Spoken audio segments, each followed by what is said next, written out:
तकरीबन 10% होता है। उसके बाद होता है आपका स्वीडिश क्रॉनर, ये करीबन 7% होता है वेट इसका। और last but not the list Canadian dollar. Canadian dollar का इसमें बाकी और 9% का करीब करीब वेट रहता है। तो अब होता क्या है कि यूएस की जो करेंसी है, यूएस की करेंसी इन 5 करेंसीज के अगेंस्ट में उसकी वैल्यू नापी जाती है, ठीक है।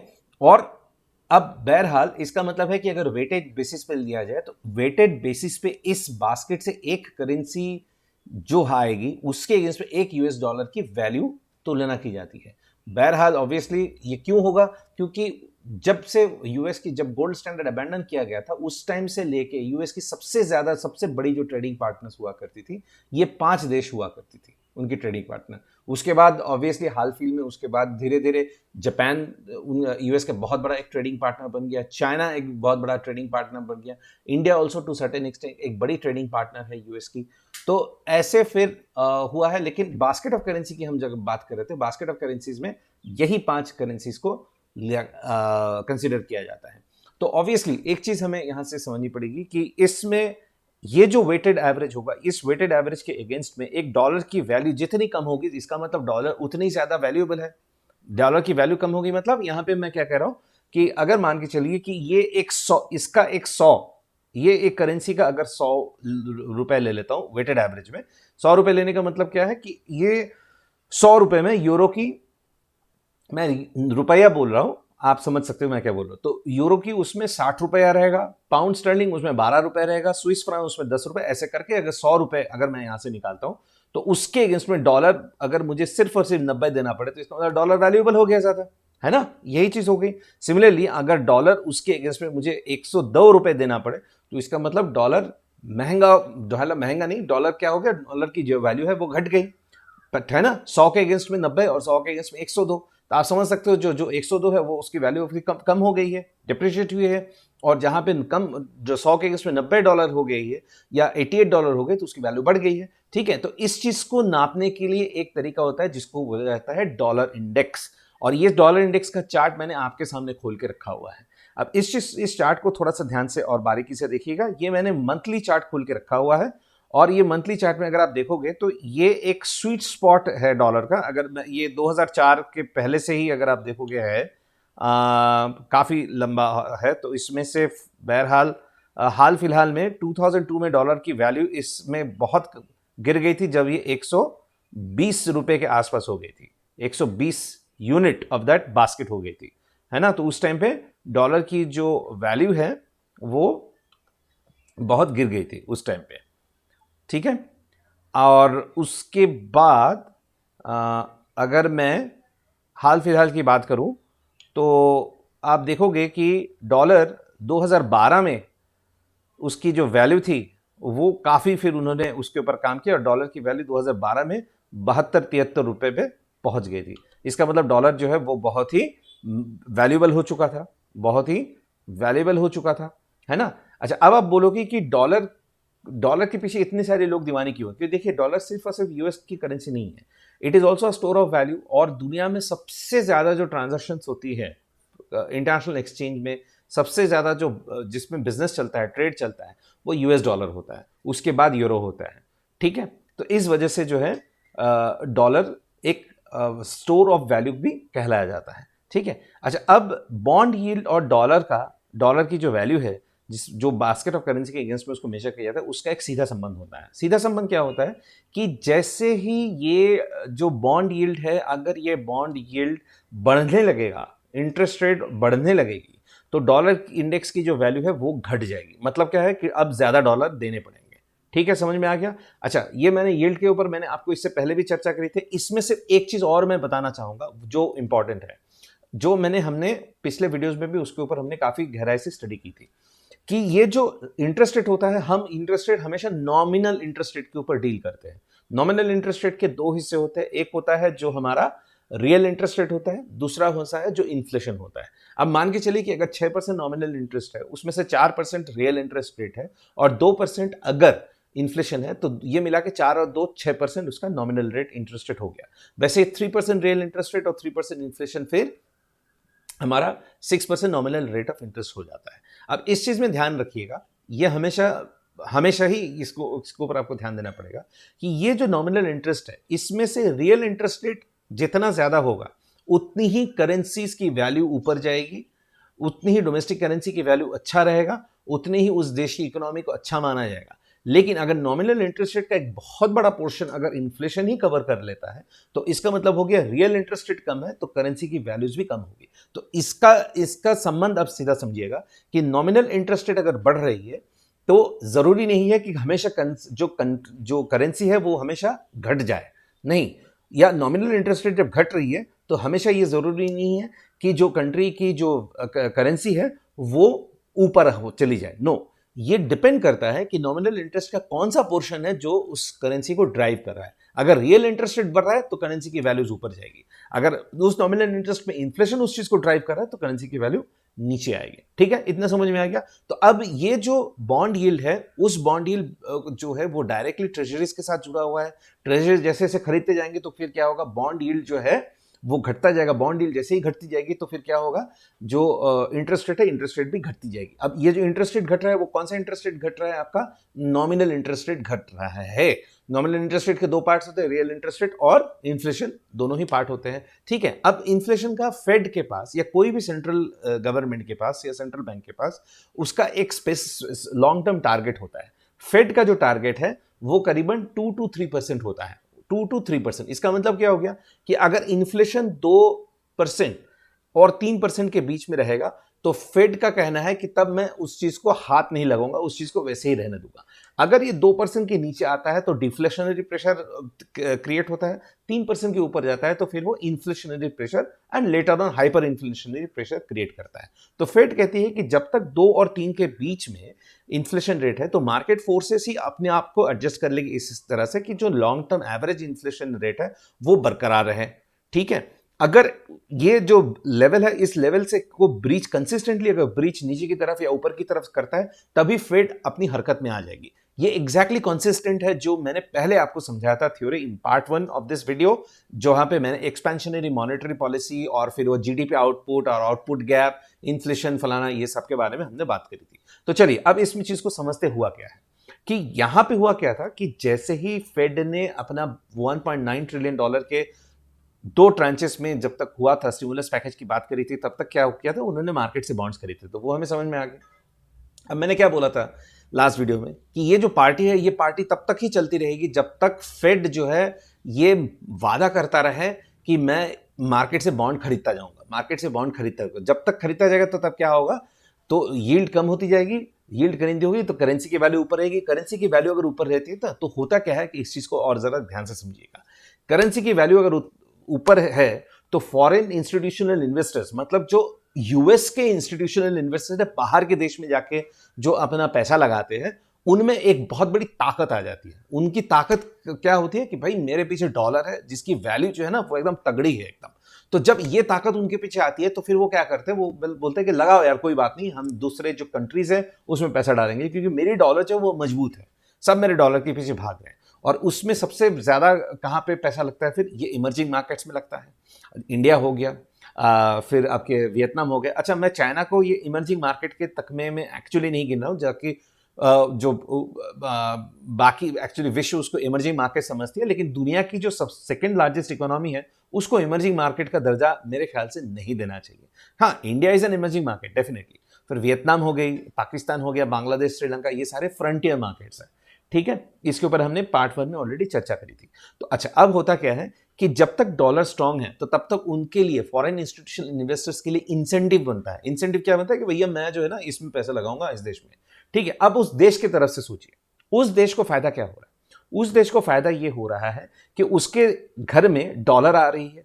अब उसके घर में डॉलर आ रही है तो उससे उसको फायदा क्या है कि भैया देखो उसके भी पास यूएस डॉलर की कीमत उतनी ज्यादा है ना, क्योंकि it is a store of value, तो उसके भी रिजर्व्स, डॉलर रिजर्व्स बढ़ेंगे। उसके जैसे ही डॉलर रिजर्व बढ़ेंगे तो क्या होगा, उसकी खुद की करेंसी की वैल्यूज भी बढ़ेगी।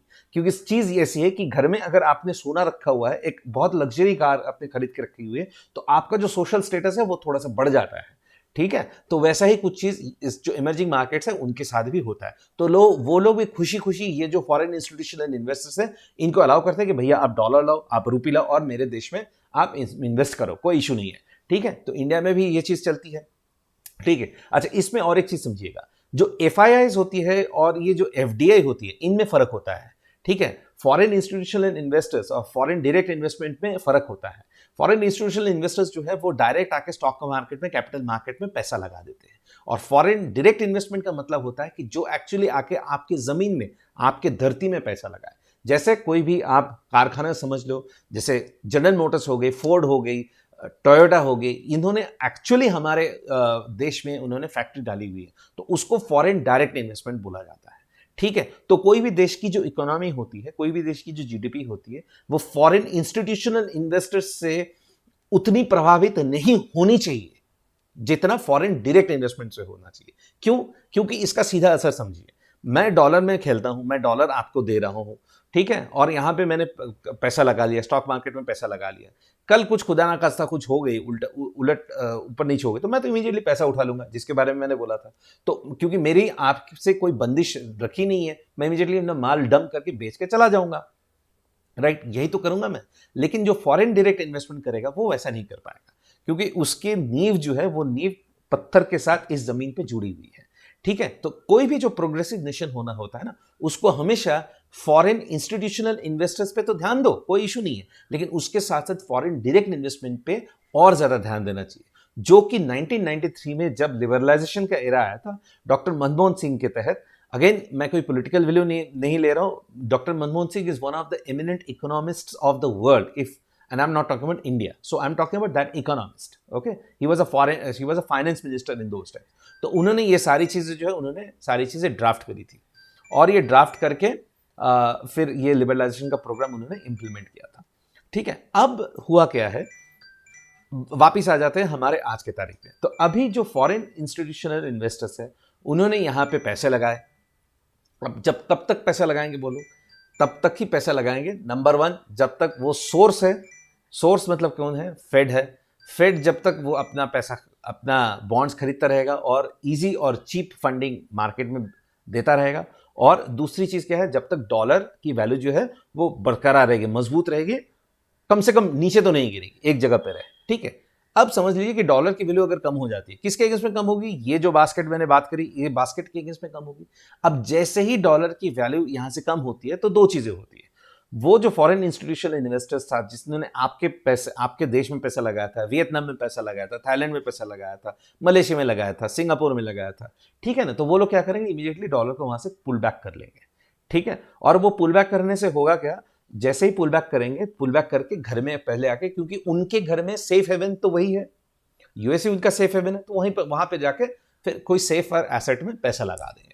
ठीक है, ये होगा। अब इसका जो है ना कैटास्ट्रोफिक इफेक्ट्स कुछ कुछ होता है, उस चीज को मैं समझाता हूं, पहले थोड़ा सा ये ग्राफ को हम लोग समझ लेते हैं। ठीक है, तो ये हमारी ग्राफ जो है, इसमें आप देख सकते हो, इसको डॉलर इंडेक्स बोलते हैं। तो डॉलर इंडेक्स का मैंने आपको जैसे बताया कि हाईएस्ट जो है वो 120 गया था, और वो था एग्जैक्टली मैं आपको बताऊं, वो था 2002 में 1 जनवरी को।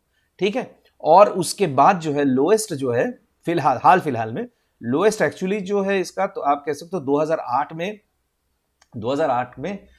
1 फरवरी को हुआ था। ठीक है अच्छा, ये तो हमारी डॉलर इंडेक्स हो गई। उसके बाद जो है डॉलर हमेशा उसके बाद से ऊपर की तरफ थोड़ी बहुत बढ़ती गई, लेकिन एक आप समझ लो कि ये अभी जहां पे खड़ा है 91, तो 73 से लेकर ये जो 91 92 आप कह लो मोटा मोटा मिड 88 89 से लेके अब 95 94 के बीच में, ये जो 6 पॉइंट है, ये 6 पॉइंट के बीच में डॉलर मोर और लेस स्टेबलाइज्ड है।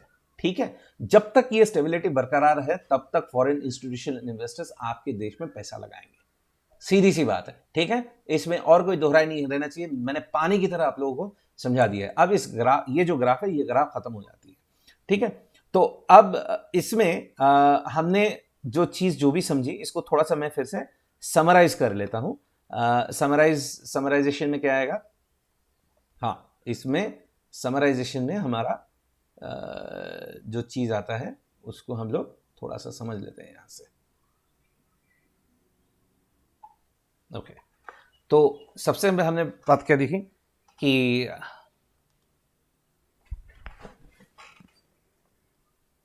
तो सबसे पहली बात है कि Fed open market operation, bond buying,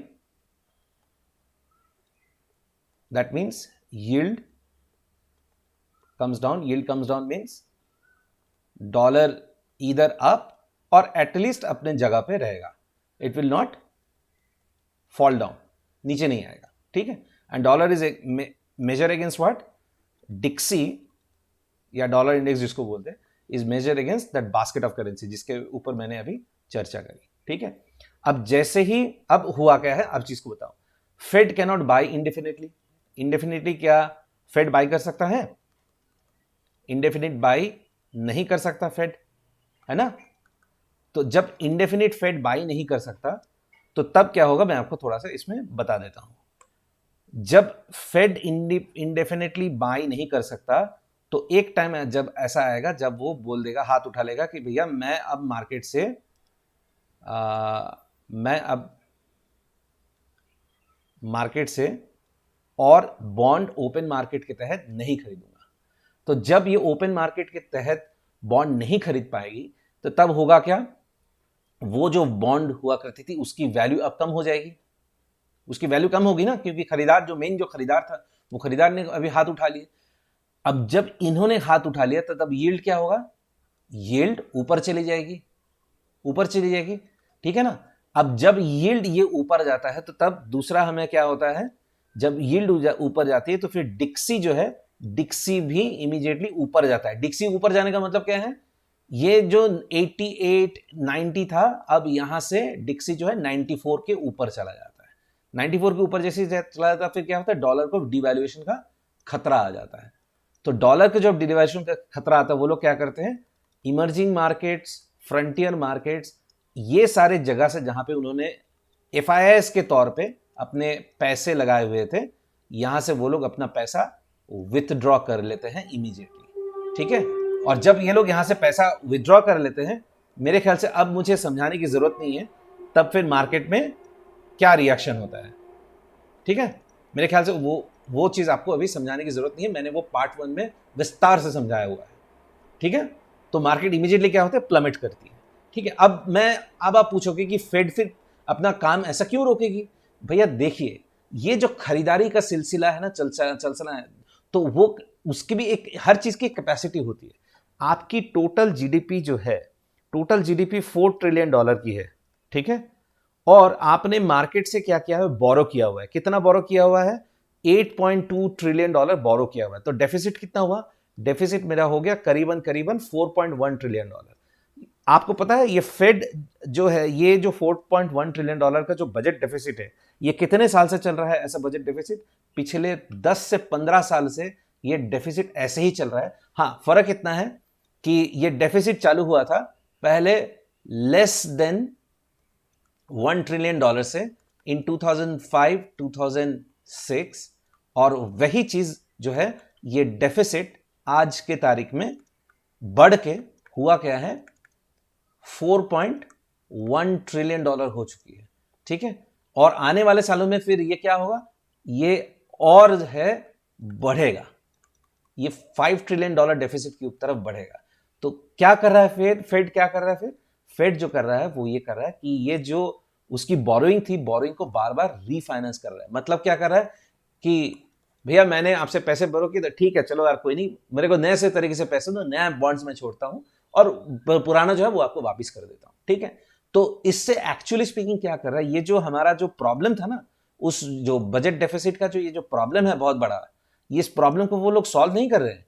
इस प्रॉब्लम को सिर्फ और सिर्फ they are pushing it back to the future. That's what Fed's continuous bond buying is doing in the market, okay. And why, because government को, हर company, हर जो political party है उसको अपनी गद्दी बचानी है, तो it is politically correct also, और रादर से politically happy times, happy also, है ना, हैप्पी थिंग टू डू, सबको ही खुश हो जाते हैं, ठीक है। लेकिन इसकी भी एक लिमिट होती है। फेड बोलता है कि भैया मैं कब तक ये काम करता रहूंगा, तो जब वो फेड हाथ खड़ा कर देता है, बॉन्ड की कीमत कम हो जाती है, तो तब क्या होता है, बॉन्ड की यील्ड बढ़ जाती है, और जब यील्ड बढ़ती है तो तब वो जो एफआईज वाले हैं वो लोग क्या करते हैं, वो लोग इमर्जिंग मार्केट से और फ्रंटियर मार्केट से अपना पैसा उठा लेते हैं, और जैसे ही वो पैसा उठाते हैं उसके बाद क्या करते हैं, अपने देश में आ जाते हैं, अपने देश में आके वही बॉन्ड यील्ड बढ़ गई, मतलब क्या, बॉन्ड की वैल्यू जो है वो कम हो गई। जो बॉन्ड पहले आपको $100 में मिल रही थी, यील्ड बढ़ने की वजह से अभी वही बॉन्ड आपको $97.5 में मिल रही है ना। तो ये जो एफआई महाशय है वो इमीडिएटली क्या करता है, फेड को शांत करने के लिए और अपनी उल्लू भी सीधे करने के लिए वो इमीडिएटली क्या करता है, एक बड़ा वाला पोर्शन बॉन्ड को खरीद लेता है। कौन से पैसे से, वही पैसे से जो उसने जो इमर्जिंग मार्केट में और फ्रंटियर मार्केट में उसने कमाया हुआ था। ठीक है, आप सोच के सकिए, ये एफडीआई वाला पैसा नहीं है, एफआईज वाला पैसा है। ठीक है, फिर क्या होता है, फिर बस साइकिल अपने आप रिपीट करती है।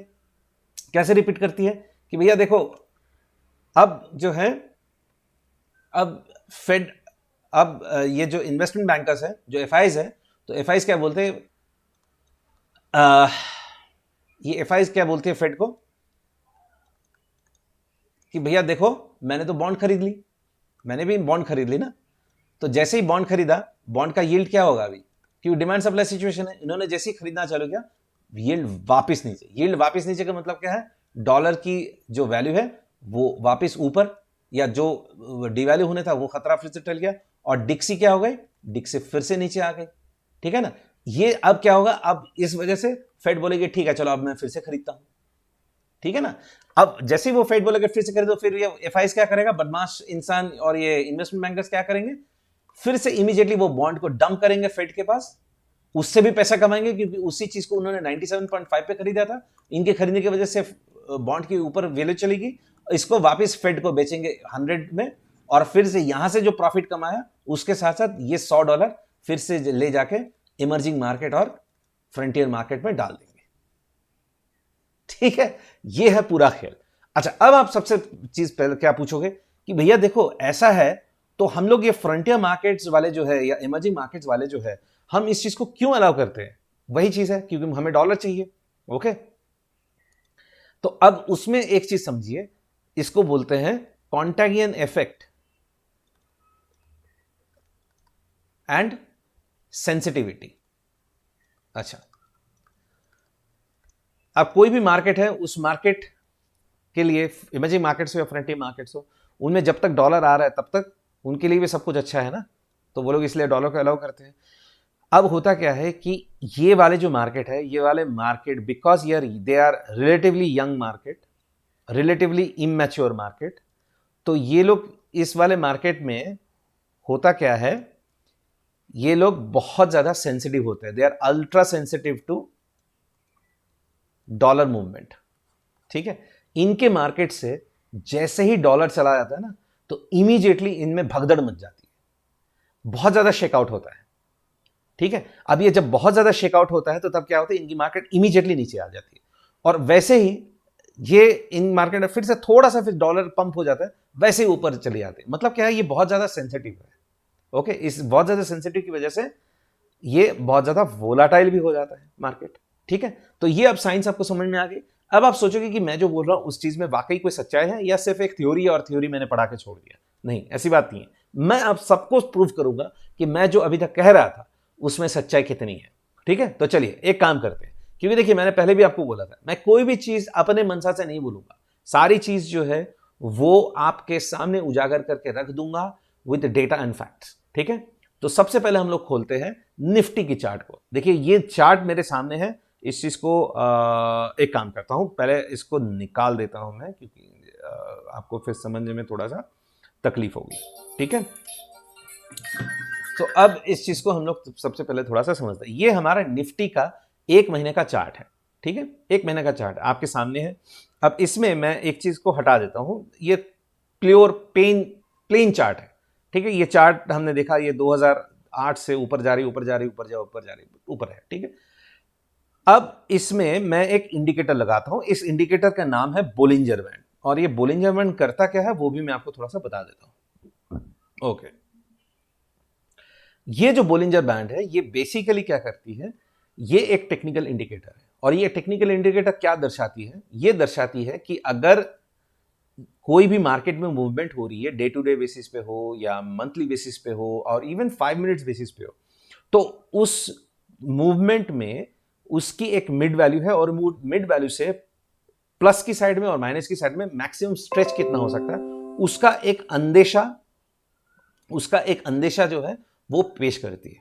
ठीक है, उसको बोलिंजर बैंड बोला जाता है। ठीक है, और ये बोलिंजर बैंड का एक उसका सीधा असर क्या होता है कि जब भी वो ये जो दो छोड़ आप देख रहे हो ना, ये दोनों छोड़ की तरफ जैसे ही अब कोई डेटा चला जाता है या कोई कैंडल चली जाती है, तो ये जो बीच वाला लाइन है, ये बीच वाला लाइन खींच के उसको अपनी तरफ लेके आती है। एग्जैक्ट मैच नहीं होगा लेकिन उसको खींच के अपनी तरफ लेके आती है। ठीक है, ये बोलिंजर बैंड की प्रॉपर्टीज होती है। आप अगर इस चीज को विश्वास नहीं करना चाहते हो तो आपके लिए मैं यहां पे इसको प्रूव करके पहले दिखा देता हूं। ठीक है, अब ये वाला पॉइंट देखिए। ठीक है, ये वाला पॉइंट देखिए, ये वाला पॉइंट देखिए, फिर आप ये वाला पॉइंट देखिए, ये वाला पॉइंट देखिए। ठीक है, आप देखिए कहीं पे भी ये नीचे की तरफ एकदम एक्सट्रीम पे आया, जैसे एक्सट्रीम पे आया टच किया, फिर वो ऊपर फिर से भागा, फिर से यहां से नीचे आया था, नीचे आकर फिर से वो ऊपर भागा, ये ऊपर गया था, जैसे यहां पे टच किया, टच करने के बाद फिर से ये नीचे की तरफ गया। ठीक है, जैसे ही ऊपर आया था ये ऊपर जाके फिर से ये नीचे की तरफ आया। ठीक है, ये चलता रहा सिलसिला। ठीक है, तो अब अगर मैं इस चीज को थोड़ा सा और हम लोग अगर बारीकी से अगर थोड़ा सा देखते हैं तो हमें पता चलेगा कि यहां पे मंथली चार्ट में ये वाला जो पॉइंट है ये एक्सट्रीम एंड पे जा चुका है। तो इसका नेक्स्ट मूव फिर किस तरफ होगा, किस तरफ होना चाहिए इसका नेक्स्ट मूव? नीचे की तरफ ना। इसका नेक्स्ट मूव फिर नीचे की तरफ ही होना चाहिए। ठीक है ना। मुझे पता है कि अभी भी आपको शायद थोड़ा सा समझने में इस चीज को या मानने में शायद तकलीफ हो सकती है, तो मैं और एक काम करता हूं और उसमें इसको मैं एक दिन के चार्ट में इसको खोल देता हूं मैं।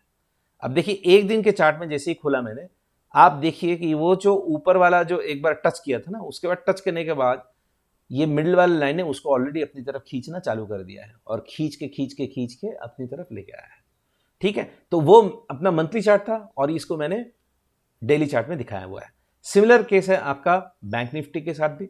सिमिलर केस है अगर आप यूएस की अगर मार्केट में देखोगे, जिस जहां पे डाउ जोन्स रहता है वहां पे भी देखोगे, वहां पे भी सेम किस्सा है। ये आपका मंथली चार्ट है और मंथली चार्ट के यहां पे अगर आप देखोगे कि ये बोलिंजर बैंड के एकदम ऊपर वाले हिस्से में चला गया है। अब इतना स्ट्रेच हो चुका है, इसका मतलब नेक्स्ट वाला जो मूव है वो भी नीचे की तरफ ही रहेगा। ओके, सिमिलरली दूसरा एक इंडेक्स होता है उनका नैस्डैक, नैस्डैक भी सिंपली सेम है। ठीक है, ओके, तो ये चार्ट के हिसाब से अगर आप बात करोगे तो जिसको टेक्निकल इंडिकेशन बोला जाता है, तो टेक्निकल इंडिकेशन के तहत भी ये जो बोल रही है कि मार्केट में अभी नीचे आना लगभग तय है, नीचे आना लगभग तय है। ठीक है, अच्छा, अब मैंने आपको याद है मैंने बोला था कि ये जो फ्रंटियर मार्केट्स होते हैं, इमर्जिंग मार्केट्स, ये अपने आप में बहुत ज्यादा सेंसिटिव होते हैं, तो वो भी मैं आपके सामने प्रूव कर देता हूं।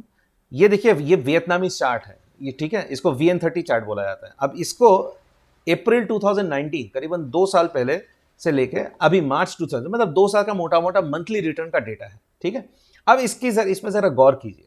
मंथ ऑन बेसिस में इसकी रिटर्न यहां पे प्लॉट की हुई है। -1.06% से लेके -1.6, फिर 2.19, फिर 3.14, फिर -0.026 प्लस तो इसमें देखिए एक चीज आपको ध्यान में अब देखोगे कि इसमें इराटिक कितना ज्यादा है। ठीक है, ऑब्वियसली अप्रैल मार्च के महीने में -26%, फिर 17%, तो इन तीनों को मैं निकाल देता हूं ऑब्वियसली, बिकॉज ये तीन जो है ये एक एक्सेप्शनल मंथ है। लेकिन ये तीन को अगर छोड़ दिया तो आप देखिए -4%, फिर -4%, फिर 11% अचानक से, फिर 11% के बाद 4%, 2%, 3%, 4% के बाद फिर से 8%, 11%, फिर 2% नेगेटिव।